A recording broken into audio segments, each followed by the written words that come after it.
Yongle. He was a warrior, Renaissance man, usurper, mass murderer, and emperor. He was a general, but also a scholar.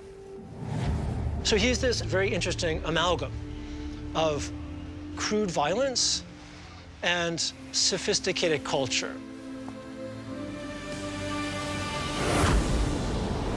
But Yongle was never meant to rule. In 1398, his father, the first Ming Emperor Hongwu, died. He left the throne to his grandson, Jianwen, bypassing Yongle.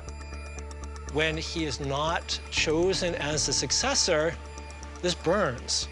This does not sit well with him at all. It was a matter of life and death. He either rebelled and seized the throne, or he would have been eliminated himself. Yongle revolted, starting a civil war against his nephew, the new emperor Jianwen. Jianwen led the armies of the vast empire against Yongle. This went back and forth. This was a closely contested military contest. Finally, in 1402, the third year of civil war, Yongle advanced on the imperial capital, Nanjing. He captured the capital, and the Jianwen emperor disappeared. And the Yongle emperor said that the Jianwen emperor had died in the palace fire. Yongle's illegitimate reign, born in a sea of blood, became baptized in more blood. 他夺了皇位之后，当了皇帝，比较残暴的、野蛮的镇压了这个建文忠臣和反对他的势力。Many officials opposed him, and those officials accused him of usurping the throne, and he had them all executed. Tens of thousands of officials and their entire families. There's massive destruction over much of China, depopulates large parts of the country. Yongle's final act of rebellion had long-lasting consequences. He rejected Nanjing as the capital. In 1406, he declared he will build a new northern capital, 1,000 kilometers away, Beijing. It will sit in Yongle's northern power base, run by his local loyal officials. But to create his new capital, Yongle must overcome the hostile environment of northern China.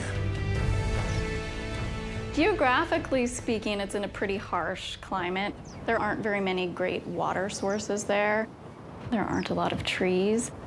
One might not think that it's the best place to build a capital city. Im Vergleich zu dem, was im Süden zu dieser Zeit bereits vorhanden war, viel Reis, gute gefüllte Kornkammern, Früchte, eine Varietät an Gemüsen, sehr viele unterschiedliche Gewerke, die zu dieser Zeit wahrscheinlich schon sehr stark prosperierten, fand sich in Peking nichts davon. Yongle moves laborers, artisans, and officials north to start work on the new capital. A new population of over 1 million to feed, all protected by her 300,000-man garrison.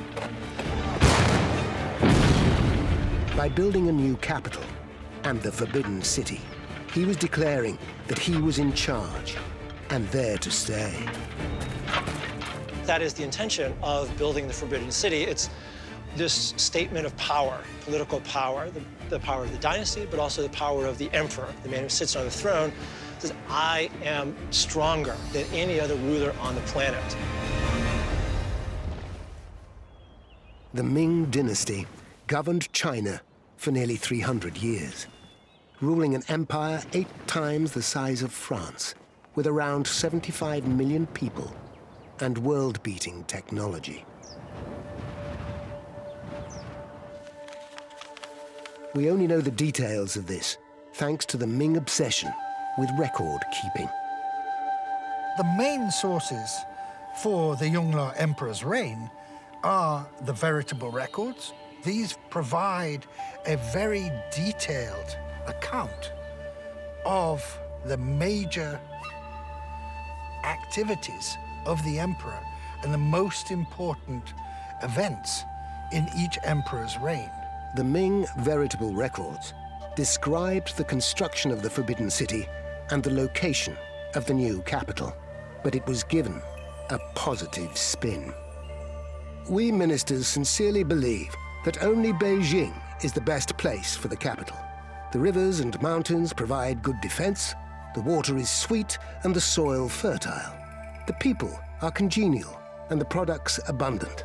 It is truly a country like heaven on earth, a capital appropriate from which emperors may rule. Details of the immense obstacles Yongle had to overcome were omitted.